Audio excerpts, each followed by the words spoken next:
नमो तस्स भगवतो अरहतो सम्मा सम्बुद्धस्स।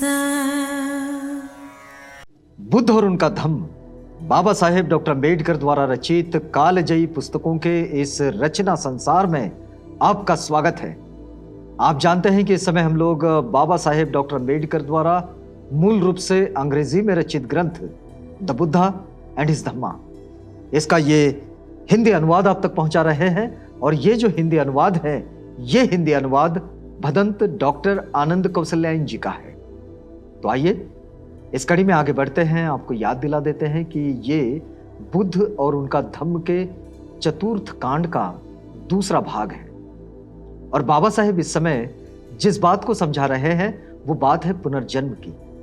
हमने पिछली कड़ी में देखा कि क्या किसी व्यक्ति का पुनर्जन्म हो सकता है, तो तथागत बुद्ध की शिक्षाओं के आधार पर अगर इसे समझा जाए तो, और ये बड़ी आधुनिक विज्ञान से जुड़ी हुई चीज है कि यदि वे सारे तत्व, भौतिक तत्व जो किसी मृत शरीर से विघटित हुए हैं, टुकड़े टुकड़े हो गए, पृथक पृथक हो गए, लेकिन पृथक पृथक होने के बाद वो ही तत्व यदि नए जीव के निर्माण में सहायक बन गए, दूसरे किसी तत्व का उससे कोई संबंध ही नहीं आया, तो यह संभव हो सकता है। लेकिन इसकी संभावना कम से कम ना के बराबर,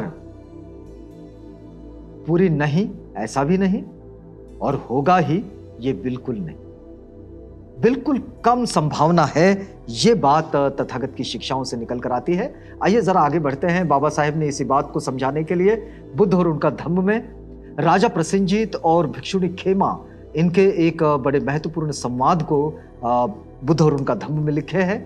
हमने पिछली बार देखा कि जब राजा प्रसेनजीत ने भिक्षुणी खेमा से पूछा कि क्या मृत्यु के बाद तथागत रहते हैं, तो भिक्षुणी खेमा ने उनके प्रश्न का उत्तर नहीं दिया। कहा कि तथागत ने यह बात तो अव्याकृत रखी है, इस पर क्या कहें। तो राजा प्रसेनजीत का भिक्षुणी खेमा से प्रश्न है कि तथागत इन सब बातों पर क्यों नहीं बोले, उन्होंने ये बात अव्याकृत क्यों रखी। तो अब भिक्षुणी खेमा एक दूसरा प्रश्न करती है राजा प्रसेनजीत से और उनसे पूछती है कि महाराज, मैं आपसे एक प्रश्न पूछती हूं, जैसा आपको लगे वैसा उत्तर दीजिएगा। मैं आपको एक प्रश्न पूछती हूं, आपको जैसा लगे वैसा उत्तर आप दीजिएगा। बताइए आप क्या कहते हैं, क्या आपके पास ऐसा कोई गणक है गिनती करने वाला? क्या आपके पास ऐसा कोई गणक है, कोई हिसाब लगाकर बता सकने वाला है, जो हिसाब लगाकर यह बता सके कि गंगा नदी में इतने 100, इतने हजार व इतने लाख बालू के कण हैं? आपके पास ऐसा कोई है, कोई गिनती करने वाला जो ये बता सके कि ये जो गंगा में बिखरी हुई जो बालू है, जो रेत है, इस बालू में कितने कण हैं, कितने 100, कितने लाख, कितने हजार, कोई बता सकेगा? तो राजा प्रसेनजीत कहते हैं नहीं।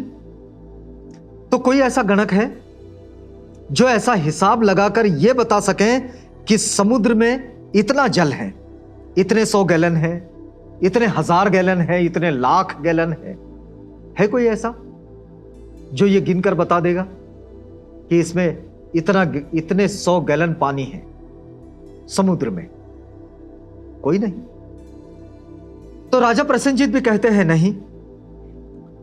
तो भिक्षुणी खेमा पूछती हैं, यह कैसे है?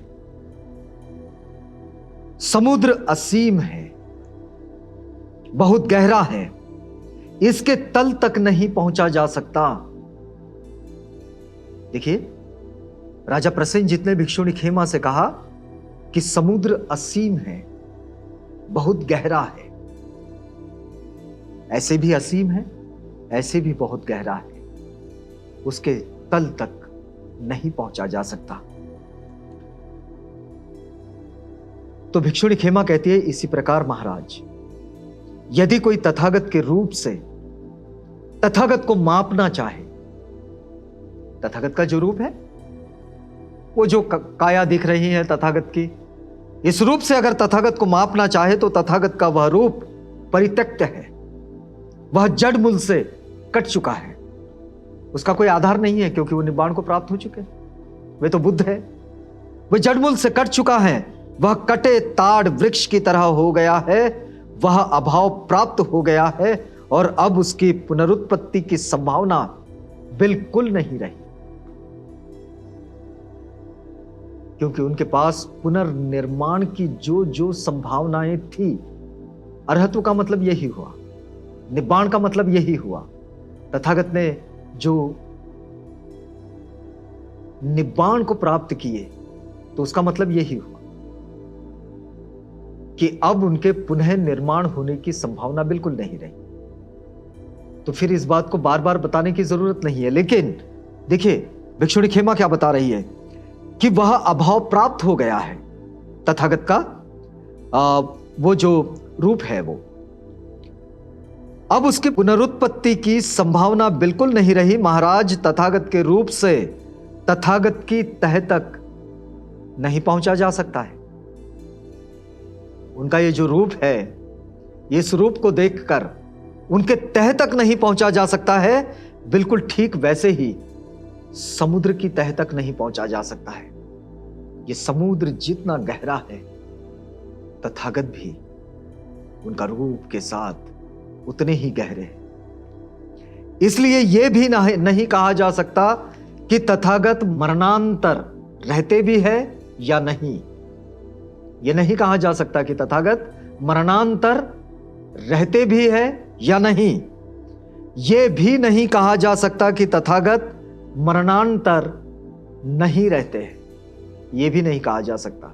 रहते हैं यह भी नहीं कहा जा सकता, नहीं रहते हैं यह भी नहीं कहा जा सकता।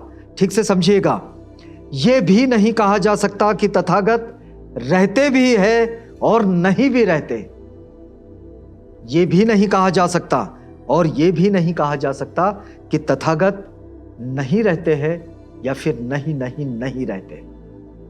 यह भी नहीं कहा जा सकता। भिक्षुणी खेमा जो बात कह रही है, राजा प्रसेनजीत इस बात को और विस्तार से समझना चाहते हैं। तो भिक्षुणी खेमा कहती है, इसी प्रकार महाराज, यदि कोई तथागत की वेदना से तथागत को मापना चाहे, मतलब ना तो उनके रूप से माप सकते हैं, न उनकी वेदना से। अगर तथागत की वेदना से भी अगर उनको कोई मापना चाहे तो तथागत की वह वेदना परित्यक्त है और वो जड़ मूल से कट चुकी है।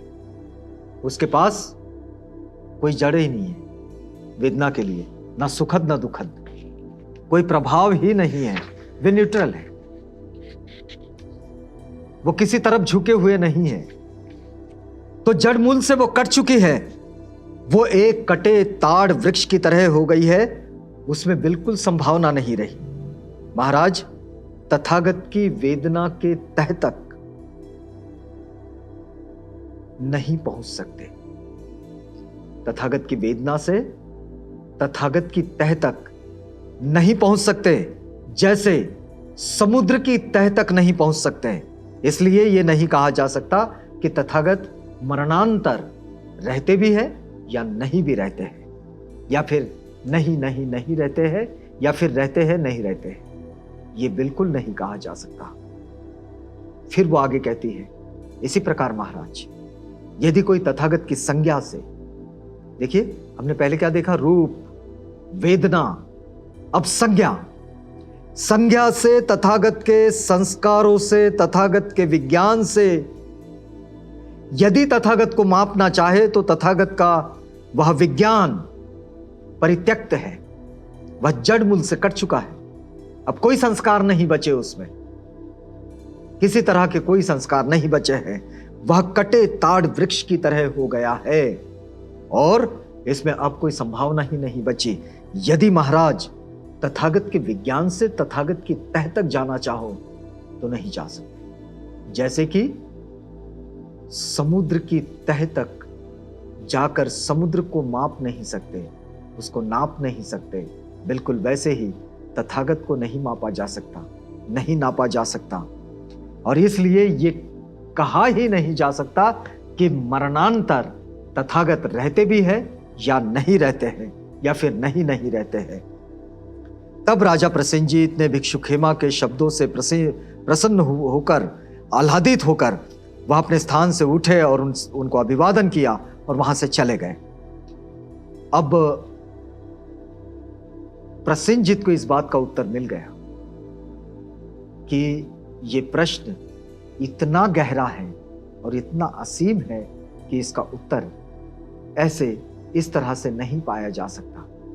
इसलिए सामान्य रूप से ये बात है कि पुनर्जन्म ये किस चीज का हो सकता है और किसी व्यक्ति का कैसे हो सकता है। तो बाबा साहेब ने तथागत बुद्ध की शिक्षाओं के आधार पर इस बात को बखूबी समझा है।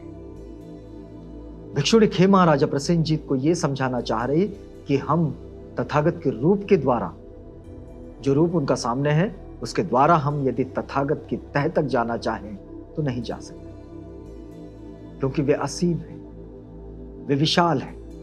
तो इस बात का कोई खास मतलब नहीं रहता कि वे मृत्यु के पश्चात रहते भी हैं, मरणांतर रहते भी हैं या नहीं रहते हैं। ये कहा ही नहीं जा सकता कि वे रहते भी हैं या नहीं रहते, क्योंकि वे इतने असीम हैं, इतने गहरे हैं। उनका न विज्ञान के द्वारा, न उनकी संज्ञा के द्वारा, न उनकी वेदनाओं के द्वारा, किसी के द्वारा उनके तह को नापा नहीं जा सकता। और इस बात से जब प्रसेनजीत प्रसन्न हुए तो उन्होंने भिक्षुणी खेमा को अभिवादन किया और वे वहां से चल पड़े। अब आगे एक अवसर पर राजा प्रसेनजीत तथागत से मिलने चले गए। जन्म, ये पुनर्जन्म और पुनर्जन्म से ही जुड़ी हुई बात। फिर वे तथागत के पास पहुंचे हैं और इस बात को भी, इस वार्तालाप को भी बाबा साहेब ने बुद्ध और उनका धम्म में शामिल किए हैं। लेकिन इस वार्तालाप से आपको जोड़ेंगे अगली कड़ी में, क्योंकि ये वक्त पूरा होता है। तो अगली कड़ी में मिलेंगे जब हम इसी बात से आगे बढ़ेंगे, जब राजा प्रसेनजीत और तथागत का जो संवाद बाबा साहेब ने बुद्ध और उनका धम्म में लिखे हैं। तो वादा करते हैं आपसे पुनः मिलेंगे। तब तक के लिए हमें इजाजत दीजिएगा।